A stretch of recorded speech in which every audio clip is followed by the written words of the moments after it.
ومن سيئات أعمالنا من يهده الله فلا مضل له ومن يضلل فلا هادي له وأشهد أن لا إله إلا الله وحده لا شريك له وأشهد أن محمدا عبده ورسوله اللهم صل وسلم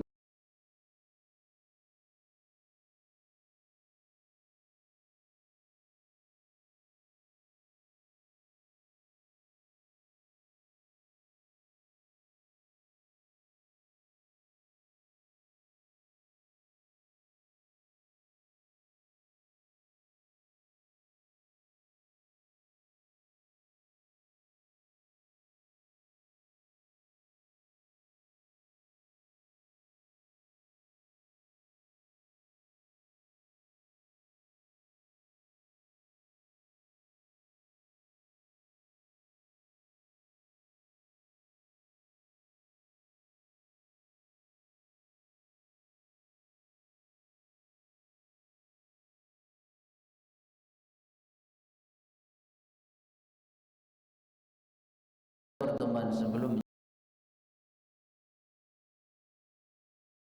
hadis Aisyah radhiyallahu anha tentang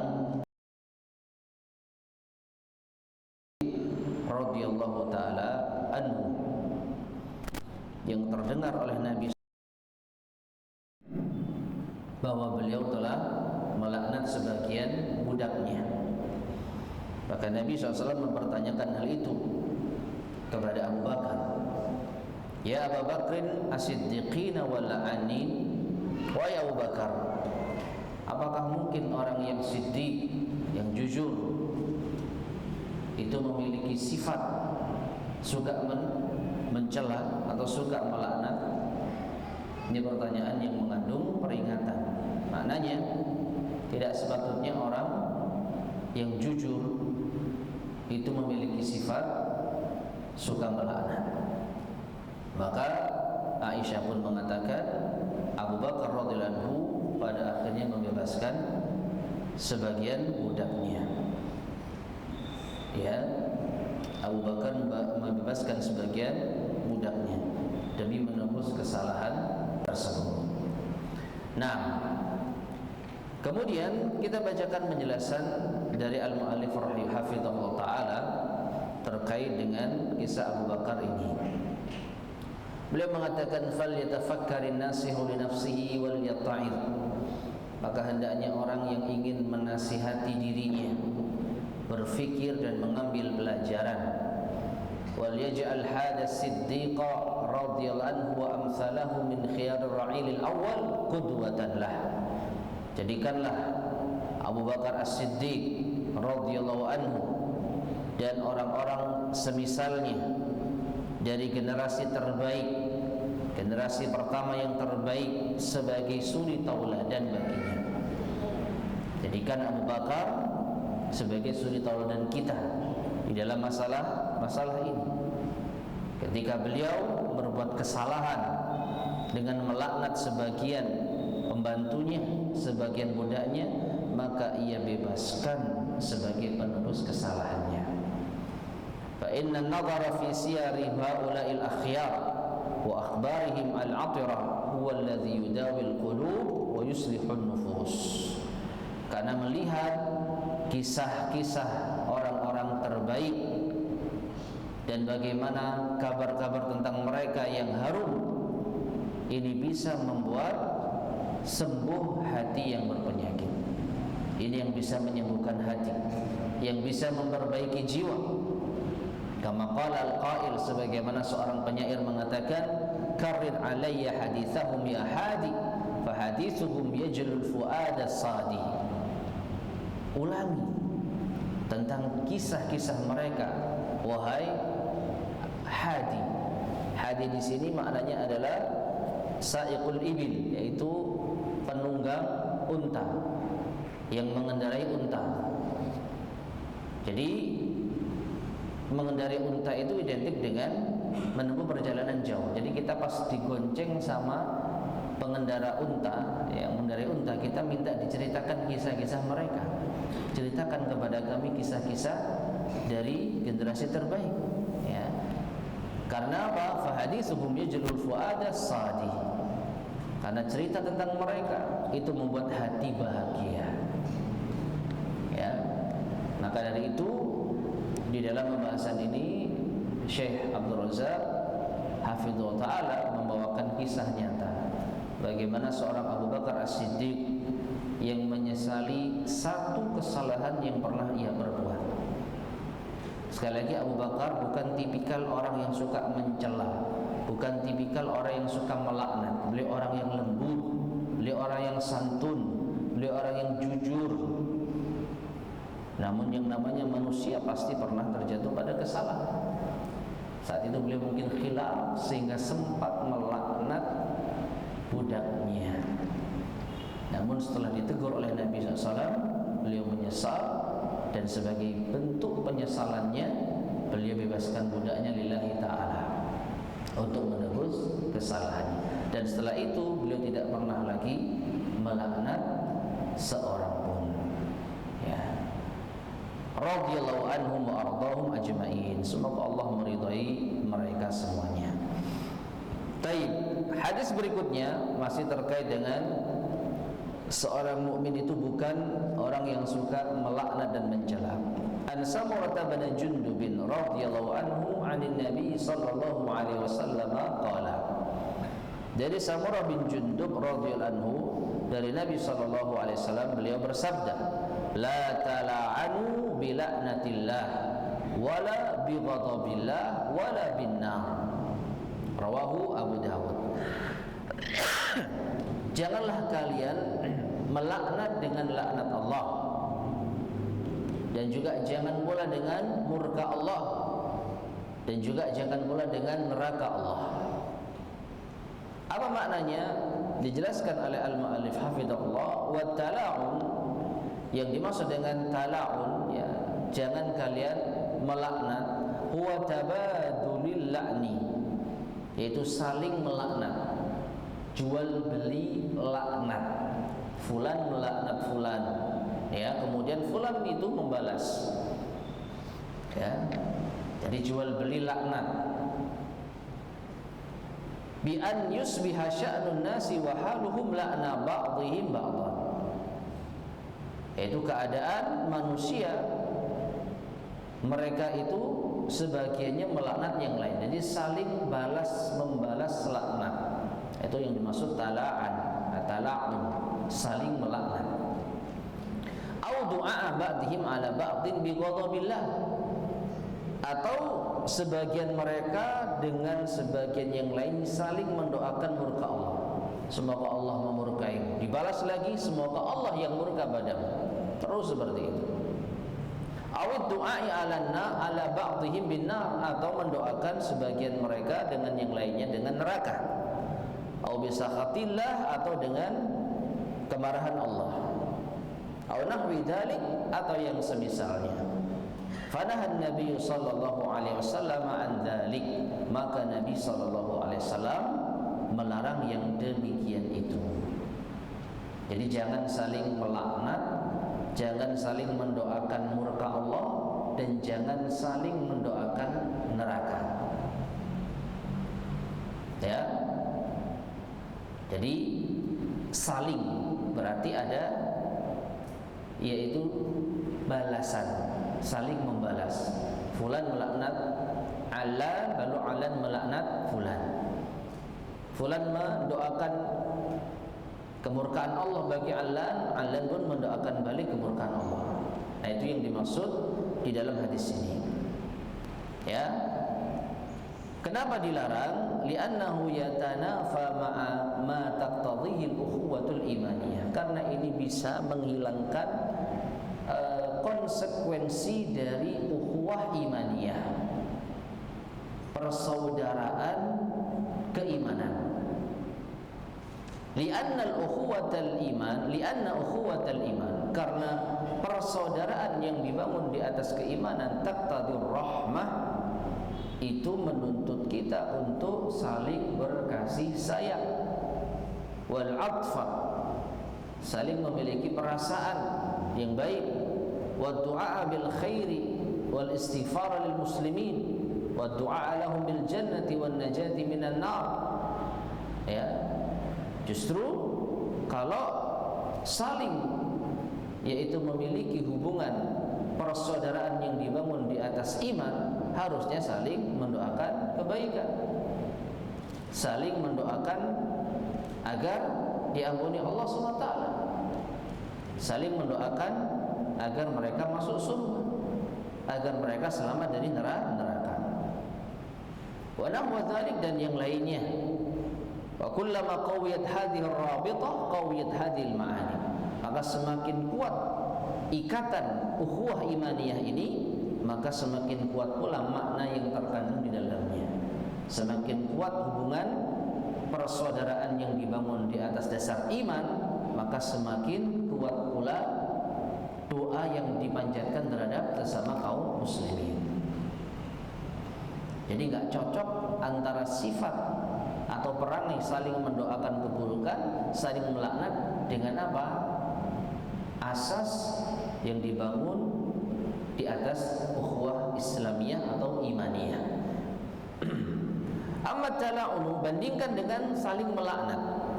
Wa tu'a'u bi ghadabillahi wa bi sakhati, mendoakan murka dan kemarahan Allah, au bin nar, atau neraka. Falaysa hadza min muqtadayatil ukhuwah, maka ini bukan tuntutan dari ukhuwah. Yang namanya ukhuwah persaudaraan itu merekatkan, ya, saling mendoakan kebaikan. Yang namanya saudara itu seperti itu, ya. Tapi kalau saling melaknat, ini bukan tuntutan dari ukhuwah, bal huwa dalilun ala wad'iha wa naqsiha. Bahkan ini dalil lemahnya ukhuwah kita dan kurangnya ukhuwah kita. Jadi ada ukhuwah yang tertoyak di sana. Jadi ada yang tidak sehat hubungan sesama orang-orang yang beriman. Padahal kita dituntut untuk menjadikan orang-orang yang beriman saling bersaudara. Ukhuwah itu maknanya apa? Persaudaraan. Ukhuwah Islamiyah, persaudaraan yang dibangun di atas Islam. Ukhuwah imaniyah, persaudaraan yang dibangun di atas iman. Dan ini yang menjadikan kuatnya tali keimanan ketika kita mencintai karena Allah, ya.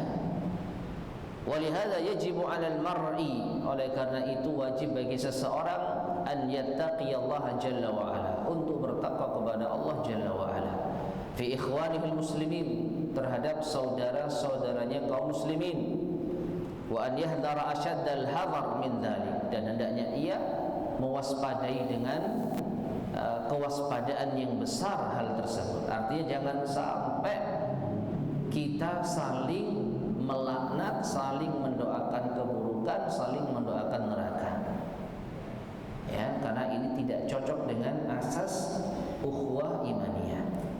Li'annahu babun minal itsmi khatirun, karena itu termasuk di antara bab dosa yang berbahaya. Wa fihil haraj, di dalamnya terdapat dosa, wa fihil halakah, dan sebab kebinasaan. Rawal Imam Ahmad fi musnadih, wa Ibnu Majah fi sunanih, wal Bukhari fil Adabil Mufrad wa ghairuhu. Imam Ahmad meriwayatkan di dalam musnadnya, demikian pula Ibnu Majah di dalam sunannya, dan Imam Al-Bukhari di dalam Adab Al-Mufrad, dan selain mereka, min hadithi Usamah bin Syarik radhiyallahu anhu, dari hadis Usamah bin Syarik radhiyallahu anhu. Apa kata beliau? Beliau mengatakan, syahidtul a'raba yas'aluna an-nabiy sallallahu alaihi wasallam. Aku melihat, menyaksikan orang-orang Arab Badui itu, mereka bertanya kepada Nabi SAW, a'alaina harajun fi kada, apakah kita berdosa ya Rasulullah tentang hal ini? A'alaina harajun fi kada, apakah kita berdosa ya Rasulullah tentang hal yang itu? Li asya'a laisa biha ba'sun, padahal yang ditanyakan itu perkara-perkara yang tidak masalah, maknanya bukan dosa, ya. Kalaupun dosa, pertanyaan-pertanyaan mereka itu bisa dianggap dosa yang mungkin diampuni oleh Allah Subhanahu wa taala. Ya. Maka faqala lahum, Rasulullah SAW menjawab pertanyaan mereka, ibadallah, wahai hamba-hamba Allah, wada'allahu al-harajah, sesungguhnya Allah telah meletakkan dosa. Maknanya Allah tidak menganggap berdosa. Illa man iqtarada min irdi akhihi syai'a, kecuali barang siapa yang meminjam dari kehormatan saudaranya sedikit saja. Fadzakal ladzi haraja wa halaka, atau fadzakal ladzi harija wa halaka, maka itulah yang dosa, itulah yang binasa. Baik, ma'asyarul muslimin rahimani wa rahimakumullah. Ya. Jadi ketika Nabi SAW ditanya tentang beberapa masalah yang mereka mengira ini dosa, padahal bukan. Ya, Nabi justru mengarahkan kepada dosa yang harusnya mereka waspadai. Seakan-akan mereka bertanya sesuatu yang sebenarnya Allah mungkin bisa mengampuni mereka. Jadi mereka konsennya pada mungkin dosa-dosa yang mungkin Allah ampuni, tetapi mereka tidak memperhatikan dosa menjatuhkan kehormatan saudara. Ya, seakan-akan apa? Kalian tanya dosa yang ringan, tapi kalian lupakan dosa besar yang ada pada kalian. Ya. Nah, apa itu? Man iqtarada min 'irdi akhihi syai'an. Siapa yang meminjam kehormatan saudaranya sedikit saja. Apa yang dimaksud dengan meminjam? Wa ma'na iqtarada min 'irdi akhi ay iqtata'a min 'irdihi, yaitu mengambil kehormatannya. Bi an yanala minhu sabban, yaitu dengan mencelanya. Ya, au waqi'atan wa intihakan li'ardi, atau merenggut kehormatannya, au syatman, yang mencacinya, au ghibatan au namimatan, menghibah atau mengadu domba, au ghaira dzalika min at-ta'addiyatil asimah, atau yang lainnya dari bentuk pelampauan batas yang berdosa. Ma'asyiral muslimin rahimani wa rahimakumullah. Jadi kesimpulannya, justru dosa yang kalian remehkan itu adalah mengambil kehormatan saudaranya. Dan Nabi SAW di sini menggunakan bahasa iqtarada yang tadi saya terjemahkan dengan meminjam. Karena pada hakikatnya orang yang menjatuhkan kehormatan saudaranya, dia akan menggantinya di akhirat nanti. Ya, jadi meminjam kehormatan maksudnya apa? Menjatuhkan kehormatan, menggolimi. Nanti itu akan dikembalikan di akhirat. Kehormatan saudara kita harus diganti. Dengan apa gantinya? Ya, dengan pahala yang telah kita kumpulkan untuk mengganti kezaliman yang pernah kita renggut, yang pernah kita lakukan, untuk mengganti kezaliman yang pernah kita lakukan, untuk mengganti kehormatan yang pernah kita jatuhkan. Nah, jadi di sini ma'asyiral muslimin rahimani wa rahimakumullah, terkadang kita konsentrasi pada perkara yang nampaknya sepele. Tidak apa-apa dah ini, tidak apa-apa dah itu. Ya, padahal kita telah menerjang perkara yang lebih besar daripada itu. Di antaranya masalah kehormatan saudara-saudara kita. Ya, mungkin sekedar contoh. Kita biasa sholat malam, kita biasa puasa sunnah. Lalu kita bertanya, nggak apa-apa tak kita ini kelewatan sholat malamnya, nyesel saya nggak bisa puasa sunnah, seakan-akan saya ini orang yang berdosa. Tetapi ada perkara yang lebih besar dari itu yang dia tidak sadari. Apa? Menjatuhkan kehormatan saudaranya. Ya, jadi mungkin kurang lebih seperti itu gambarannya. Dia merasa melakukan dosa, merasa ia menyesali yaitu perbuatannya dalam masalah yang terlihat sepele. tetapi dia tidak memperhatikan masalah yang lebih besar daripada itu, yaitu apa? Kehormatan saudara. Makanya Nabi mengatakan, illa man iqtarada min irdi akhihi syai'an. Apa yang kalian sebutkan tadi itu sebenarnya enggak dosa, kecuali siapa yang mengambil kehormatan saudaranya sedikit saja. Nah, itulah yang dosa. Itulah yang menjadi sebab binasa. Baik. Hadis berikutnya, an Ummi Darda radhiyallahu an atau an Ummi Darda'i radhiyallahu anha qalat.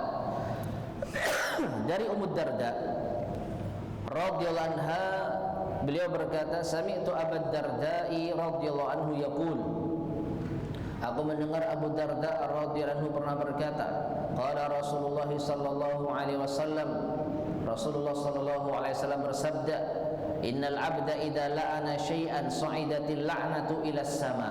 Sesungguhnya seorang hamba apabila melaknat sesuatu, maka laknat itu akan naik ke atas langit. Fatughlaqu abwabus sama'i dunaha. Tapi pintu langit tertutup untuknya. Jadi langit tidak mau dimasuki laknat tersebut. Summa tahbitu ilal ard fatughlaqu abwabuha dunaha.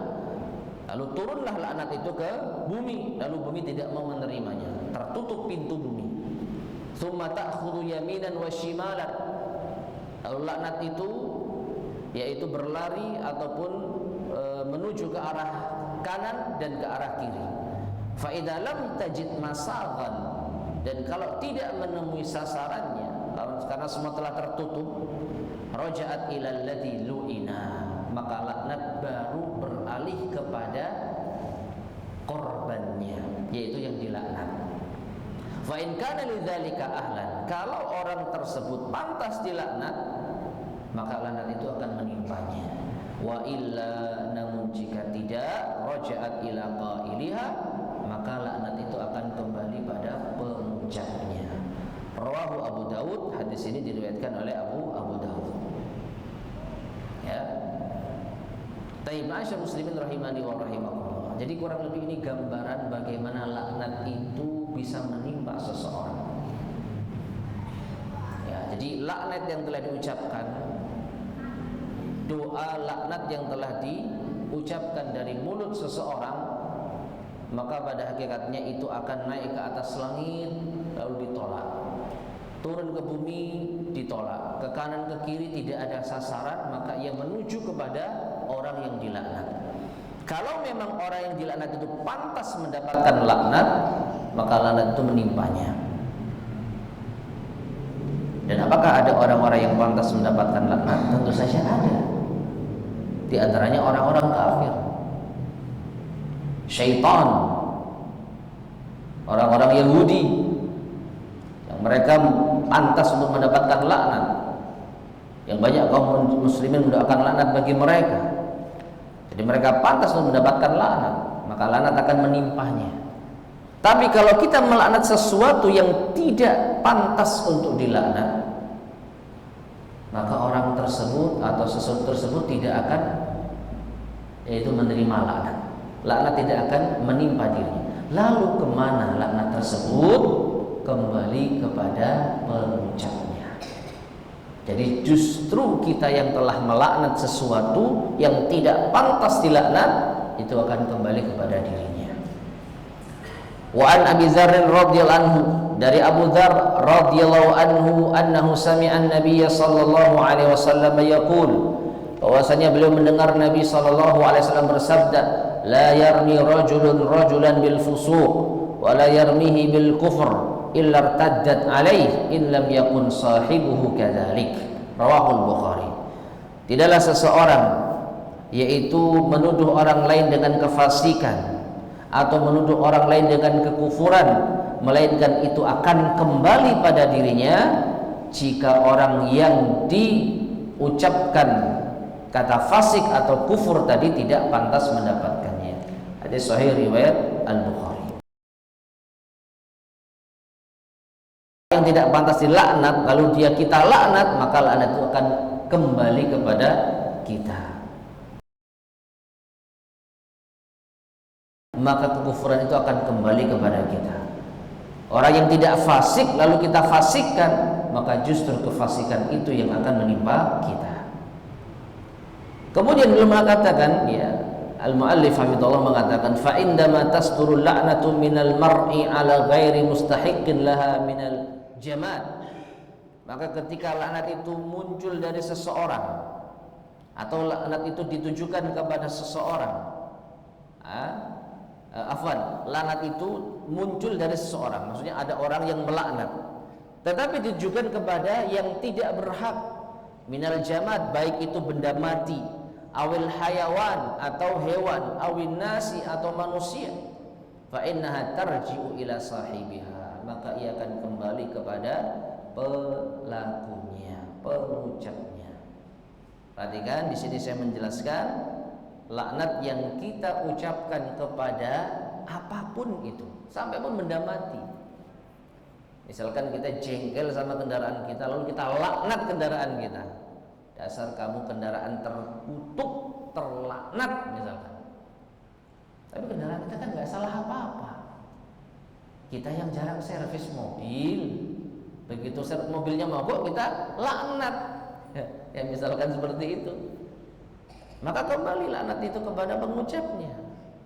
Ya, jadi bukan hanya hewan, manusia ketika dilaknat tidak pantas lalu kembali kepada kita, sampai pun pada benda mati, kata Syekh Hafizahullah Ta'ala. Ya.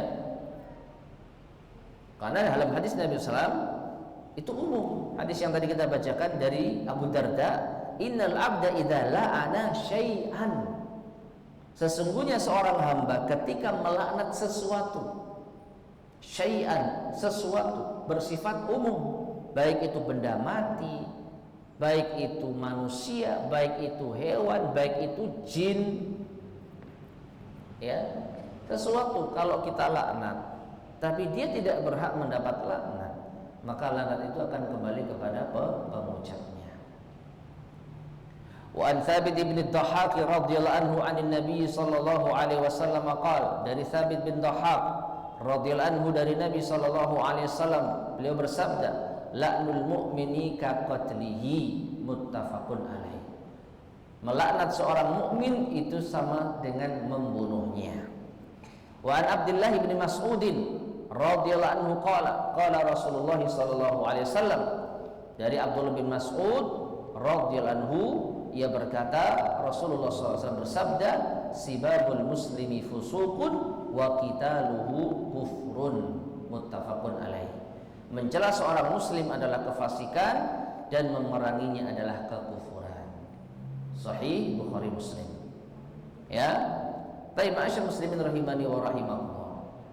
Jadi hadis-hadis yang disebutkan oleh al-muallif hafizahullah semuanya menunjukkan melaknat itu perkara yang besar, bukan perkara yang remeh. Dan laknat itu adalah doa agar dijauhkan dari rahmat Allah. Bayangkan, Allah itu Maha Pengasih lagi Maha Penyayang. Wa rahmatuhu wasi'at kulla syai', dan rahmat Allah itu luas, mencakup segala sesuatu. Lalu kita ingin agar rahmat dijauhkan dari sesuatu, maka ini bukan perkara yang yang sepele, ini perkara yang besar. Dan kalau kita salah sasaran, justru akan kembali kepada kita yang dijauhkan dari rahmat Allah Subhanahu wa ta'ala. Dan di antara contohnya, ketika kita tidak menyadari bahwa laknat ini perkara yang besar, ini tandanya kita dijauhkan dari rahmat Allah, tidak sadar atas dosa. Jadi apa? Kita menganggap itu hal yang biasa, padahal hitungan dosa terus-menerus mengalir. Catatan dosa terus-menerus tertulis, dan kita anggap enteng aja. Oh, semoga Allah melaknatmu, semoga Allah masuk neraka, semoga engkau dimurkai Allah SWT. Dengan entengnya kita ucapkan hal seperti itu kepada saudara kita muslim, tanpa ada pertimbangan, ya, tanpa ada yaitu pemikiran. Jadi obral laknat kesana kemari, dan karena dibalas, balas lagi terus, nggak ada henti-hentinya. Ya, maka ini bisa jadi di antara tanda justru kita yang telah mendapatkan laknat tersebut. Kenapa? Karena kita nggak sadar ini perkara besar, lalu kita remehkan. Akhirnya apa? Catatan dosa kita menumpuk. Ya. Dan tanggungan kezaliman kita di akhirat membengkak. Dan kita harus siap untuk membayarnya dengan amal soleh kita. Amal soleh yang telah kita kumpulkan ternyata kita berikan kepada orang yang kita zalim. Dan kalau ternyata amal soleh kita sudah habis, apa yang terjadi? Dosa orang lain yang ditimpakan kepada kita. Itulah hakikat dari apa? Bangkrut. Orang bangkrut itu apa? Secara logika pengeluaran lebih besar daripada pemasukan, minus kan gitu. Ya seperti itu pula lah bangkrut di akhirat. Pemasukannya sedikit, pahala yang telah ia kumpulkan ada, tapi dipakai untuk membayar kezaliman yang lebih besar. Dan sering saya contohkan, kita punya kumpulan pahala 100, tapi kita punya tanggungan kezaliman 200, jadi minus 100. Gara-gara apa? Ya tadi kezaliman yang dengan entengnya kita cela, kita hina, kita caci, kita laknat, kita doakan keburukan. Makanya di sini Syekh Abdul Razak mengakhiri pembahasan dengan nasihat dan pengingat yang luar biasa. Meskipun sering diulang-ulang ya, kata-kata seperti ini insya Allah sudah pernah disampaikan oleh beliau hafizahullah, tapi tidak bosan-bosannya beliau mengingatkan. Beliau mengatakan inna siyanatal mar'i lilisanihi 'anil la'ni was-sabbi wal fuhshi wal bada' yu'addu min kamalil khuluqi wa jamalil adab. Dan ini korelasinya dengan akhlak ya. Sesungguhnya seseorang menjaga lisannya dari mencela, mencaci, berkata kotor, berkata keji, itu termasuk di antara kesempurnaan akhlak dan keindahan adab. Sahih. Orang bisa menjaga lisan itu di antara hal yang langka. Bukan sembarang orang. Karena apa? Yang kita lihat, yang kita saksikan, dengan entengnya orang itu mengucapkan kata-kata kotor, kata-kata keji, kata-kata yang buruk. Dan ini beredar di masyarakat kita. Ya, kita saksikan dikit-dikit orang mengumpat, dikit-dikit orang mengolok-olok, dikit-dikit orang merendahkan, dikit-dikit membuli, dikit-dikit melakukan persekusi dan lain sebagainya. Ya, maka orang yang bisa menjaga lisannya, maka dia adalah orang yang memiliki kesempurnaan akhlak dan keindahan adab. Wa huwa unwanun ala salahil insani wa falahihi. Maka ini adalah di antara tanda kebaikan manusia dan keberuntungannya.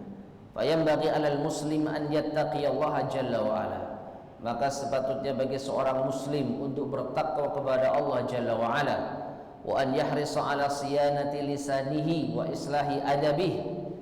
Semangat untuk menjaga lisannya, memperbaiki adabnya, wa tahdhibi khuluqih, ya, mengatur akhlaknya, wal ibtiadi an tilka sifati dzamimah, dan jauh ya, atau menjauhi sifat-sifat yang tercela tersebut, musta'inan ala dzalika billahi jalla fi ula, tentu dengan meminta pertolongan kepada Allah.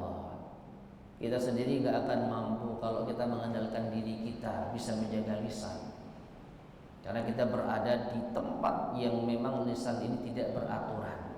Segala hal buruk kita dengar, ya, segala hal yang tidak baik sampai ke telinga kita dengan cara apapun, meskipun kita sudah berusaha menghindari, maka kita minta tolong kepada Allah SWT. Ya, fahuwa subhanahu alladhi yahdi li ahsanil akhlaq la yahdi li ahsaniha illahu. Karena Allah lah yang bisa memberi petunjuk kepada akhlak yang baik, tidak ada yang bisa memberi petunjuk kecuali Dia. Wa yasrifu an sayyi'iha la yasrifu an sayyi'iha illahu. Dan dialah yang bisa memalingkan keburukan akhlak, tidak ada yang bisa memalingkannya kecuali Dia. Inna ummatal Islam ahla hadad din al-hanif al-mubarak. Sesungguhnya umat Islam ini idealnya Islam agama yang lurus dan berkah. Laisa sya'nuhum kal kufar. Mereka ini sebenarnya berbeda dengan orang-orang kafir. Ahli nar, calon penghuni neraka. Alladzina sya'nuhum kama wasafallah, yang keadaan mereka seperti yang Allah sifatkan. Kullama dakhalat ummatun la'anat ukhtaha. Ini sifatnya orang kafir. Setiap masuk suatu umat maka ia akan melaknat saudaranya. Jadi kalau orang kafir saling melaknat, saling mencela, saling berkata kotor, itu hal yang lumrah karena itu kebiasaan mereka. Maka falaisa hadza sya'na ahli iman, maka ini bukan kebiasaannya orang yang beriman. Harusnya bal sya'nuhum at-tarahum wa ta'atuf wa ta'awunu 'alal birri wat taqwa. Seharusnya orang yang beriman saling menyayangi, saling mengasihi, saling menolong di atas kebaikan dan ketakwaan. Kama qala Allah Jalla wa Ala, sebagaimana Allah berfirman, wa tawassaw bis sabri wa tawassaw bil marhamah. Hendaknya kalian saling berwasiat dengan sabar dan saling berwasiat dengan kasih sayang. Ya, wa qala sallallahu alaihi wasallam, dan juga Rasulullah SAW bersabda, mathalul mu'minina fi tawadihim wa tarahumihim wa ta'atufihim mathalul jasadi idza ishtaka minha udwun tada'a lahu sa'irul jasadi bis-sahari wal humma. Permisalan orang-orang yang beriman di dalam rasa cinta mereka, kasih sayang mereka, ya, belas kasih mereka, itu harusnya seperti jasad satu tubuh. Apabila salah satu anggota tubuh mengeluh sakit, maka yang lainnya ikut merasakan. Yang sakit gigi tetapi badan gregesi. Ya. Nah, harusnya seperti itu. Yang sakit saudara kita, kita merasakan deritanya. Wa man takhallaqa bitilkal akhlaq, wa man takhallaqa bitilkal akhlaqiz zamimah. Maka siapa yang berakhlak dengan akhlak yang buruk tadi, la yakunu min ahli hadis sifatil jamilah, maka dia bukan orang yang pantas memiliki akhlak yang indah ini. Li'anna la'na yuradu bihi du'a'u bil ib'ad an rahmatillahi ta'ala. Karena laknat dimaksudkan dengannya adalah doa untuk menjauhkan dari rahmat Allah. Walaysa du'a'u bihadza min akhlaqil mu'minin, dan doa semacam ini bukan berasal dari akhlaknya orang yang beriman. Ini ya, diulang lagi. Tadi sudah kita sampaikan, orang yang beriman itu bukan orang yang suka mencela dan melaknat. Orang yang beriman saling mendoakan kebaikan, saling merahmati. Kalau orang kafir baru itu hal yang biasa. Ya. Alladzina wasafahumullahu ta'ala birrahmati bainahum, yang Allah sifati mereka orang-orang yang beriman dengan apa? Saling menyayangi, wa ta'awuni 'alal birri wat taqwa, saling tolong-menolong di dalam kebaikan dan ketakwaan. Wa ja'alahum kal bunyani yashuddu ba'duhu ba'dha. Allah jadikan mereka seperti satu bangunan yang saling menguatkan sebagian dengan yang lainnya. Wa kal jasadil wahid, seperti satu jasad. Ya. Jadi terkadang Allah memberikan perumpamaan seperti bangunan, terkadang memperumpamakan seperti apa? Jasad. Wa annal mu'mina yuhibbu li akhihi ma yuhibbu li nafsihi. Dan seorang mukmin seharusnya mencintai untuk saudaranya apa yang ia cintai untuk dirinya. Faman da'a ala akhihi al-muslim bil la'nah wa hiya al-ib'ad min rahmatillahi ta'ala fa huwa fi nihayatil muqata'ati wat tadabur.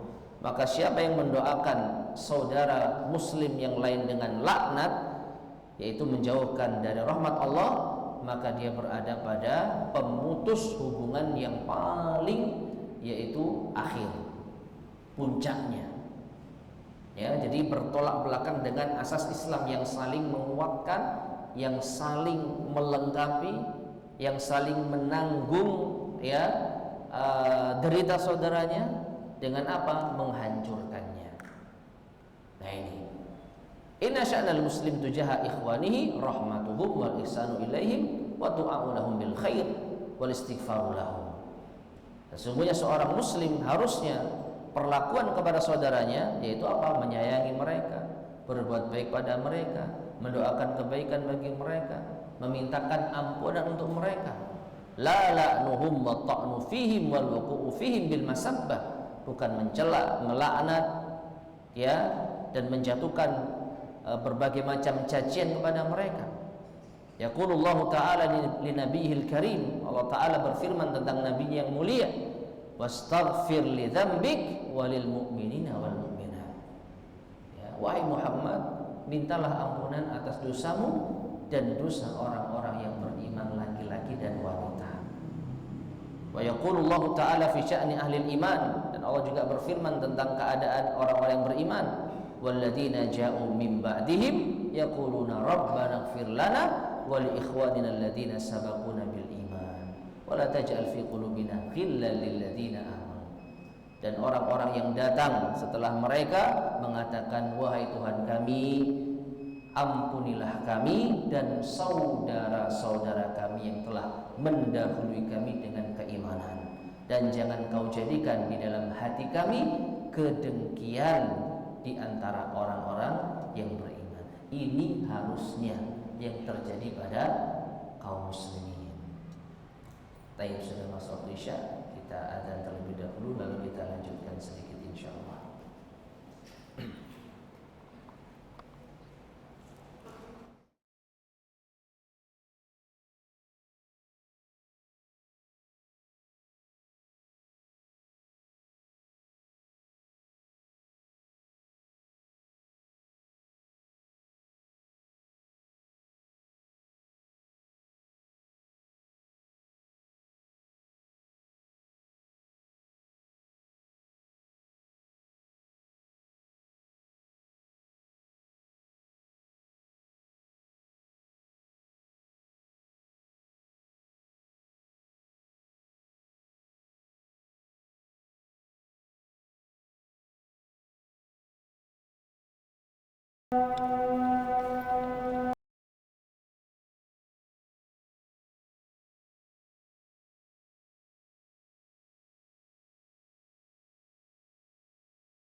Bismillahirrahmanirrahim.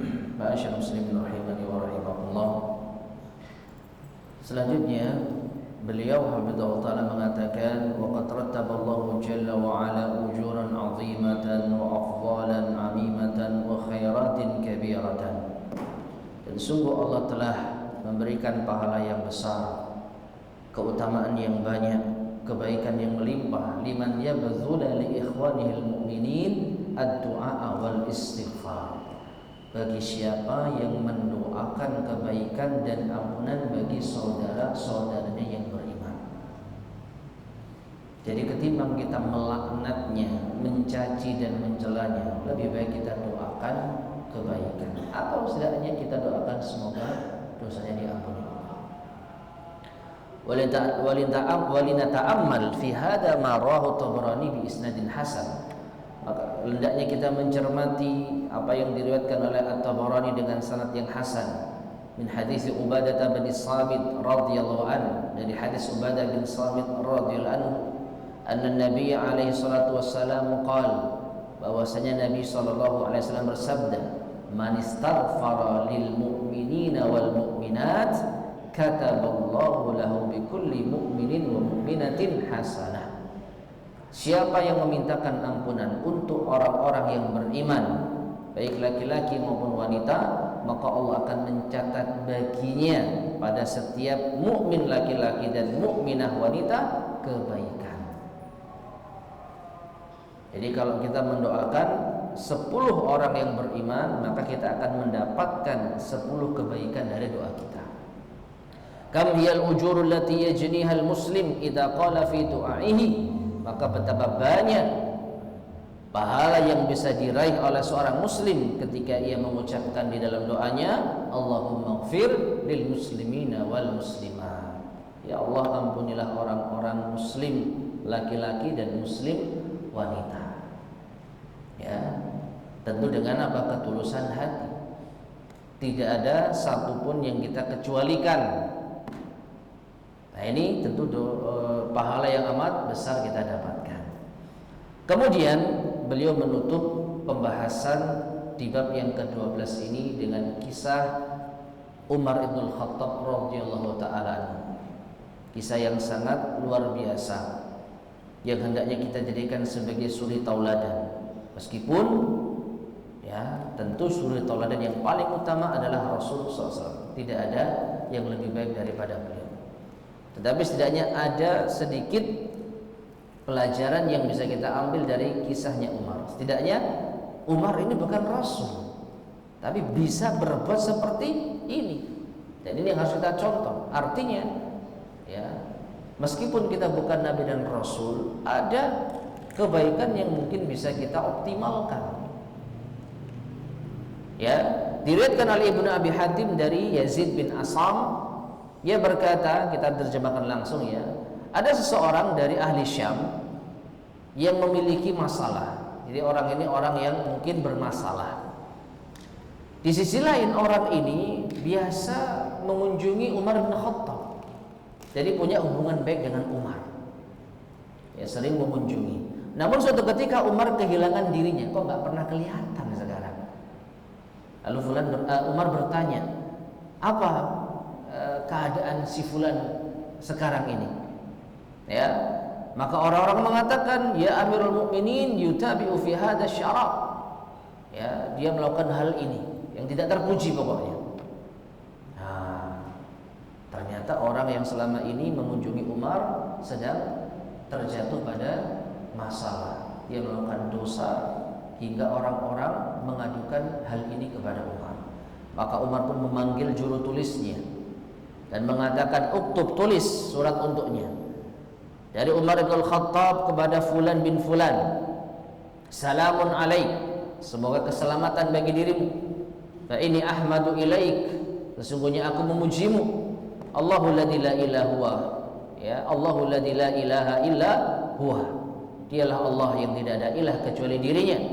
ghafirudz dzamb, yang mengampuni dosa, wa qabilit taub, yang menerima taubat, syadidul iqab, yang keras siksanya, dzit taul, yang memiliki karunia, la ilaha illa huwa ilaihil masir, tidak ada ilah baginya, kepadanya lah kita akan kembali.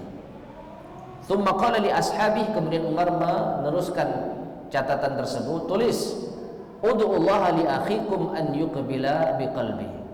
Afwan, kemudian Umar setelah mengirimkan surat ini, Umar berkata kepada kawan-kawannya, ya, doakanlah untuk saudaramu ini agar ia menghadap dengan hatinya, agar dia merespon surat ini dengan hatinya, wa an yatuballahu alaihi, agar Allah menerima taubatnya. Perhatikan, jadi Umar menulis pesan kepada orang yang bermasalah, ya, dimulai dengan mendoakan kebaikan, diingatkan atas kesalahannya dengan cara apa? Menyebutkan sifat Allah. Allah itu Maha Pengampun, penerima taubat, tapi Allah Maha dahsyat siksanya. Ya, dan kepadanya lah kita akan kembali. Nah, setelah itu Umar berkata kepada saudara-saudara yang ada di sekitarnya, doakan saudara kalian ini yang sedang diuji dengan maksiat. Ya, semoga dia terima dengan hatinya, semoga Allah menerima taubatnya. Maka ketika surat itu diterima oleh orang tersebut, dia pun membaca dan mengulang-ulang ucapan yang ada di surat Umar, ghafirudz dzamb wa qabilit taub syadidul iqab. Itu yang dinotis oleh orang ini. Allah itu pengampun dosa, penerima taubat, dan maha dahsyat siksanya. Maka orang ini berkata, qad hadzarani uqubatahu wa wa'adani an yaghfirali. Ya, Umar telah memperingatkanku atas hukuman Allah kalau saya terus-menerus melakukan dosa, dan Umar juga menjanjikan bahwa Allah akan mengampuniku. Qala, kemudian dalam sebagian riwayat, ya, wazada, ada tambahan, falam yazal yuraddiduha. Orang ini terus-menerus mengulang suratnya Umar, dibaca di dalam dirinya. Summa baka, pada akhirnya menangis. Summa naza'a fa ahsana an-naza. Kemudian dia merasakan apa? Naza.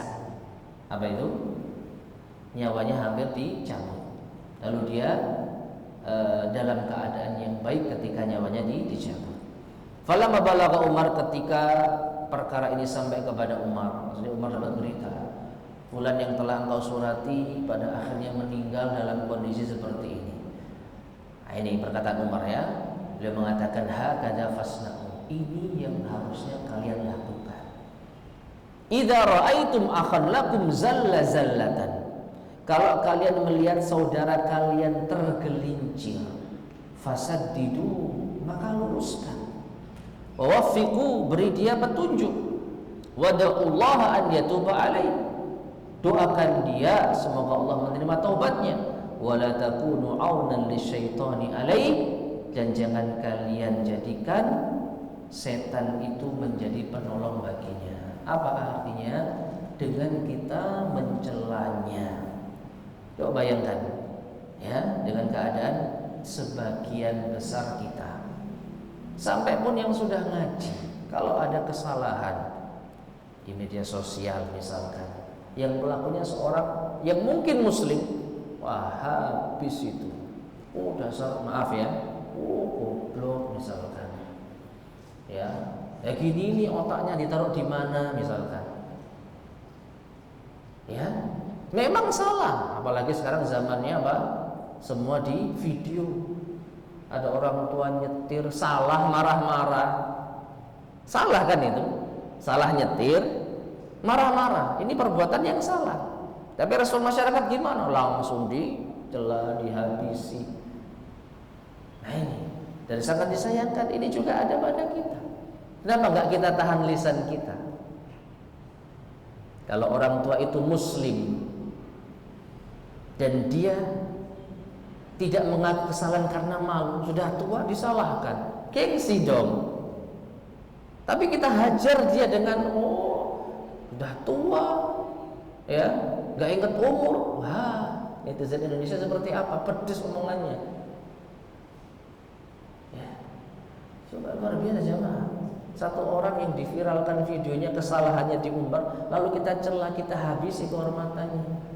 Subhanallah. Terlepas dari kesalahan dia tidak dibenarkan, tapi mengumpat dia dengan kesalahan seperti itu. Apa kita nggak sadar lisan kita ini nanti akan dipertanggungjawabkan? Ya, makanya sekali lagi orang yang bisa menjaga lisan, menjaga tangan untuk tidak komen yang buruk terhadap kesalahan orang. Sekali lagi kita tidak menormalisasi kesalahan. Salah tetaplah salah. Tapi respon kita apa? Celaan, hujatan, makian. Nah ini. Ingat hadis Nabi SAW, seorang muslim bukan orang mencela. Ya. Meskipun orang itu salah, tapi bukan berarti kita bebas untuk menghujatnya. Maka lihatlah Umar bin Khattab, ini yang harus kalian lakukan.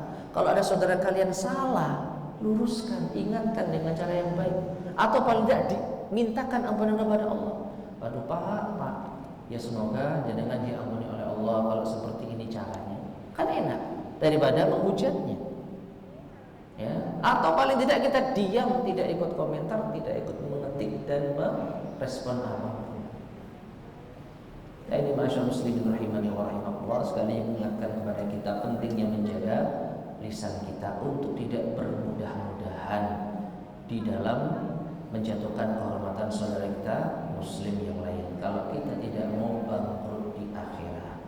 Wallahu taala a'lam bishawab. Baik masyaallah muslimin rahimani wa rahimakumullah, dengan demikian berakhirlah pembahasan yang ke-12. Insyaallah akan kita lanjutkan bab yang ke-13 pada pertemuan berikutnya biidznillah. Islahu zatil bain, memperbaiki hubungan sesama muslim. Kita akhiri, semoga bermanfaat. Kurang lebihnya saya mohon maaf. Subhanakallahumma wa bihamdika asyhadu an la ilaha illa anta astaghfiruka wa atubu ilaik. Walhamdulillah.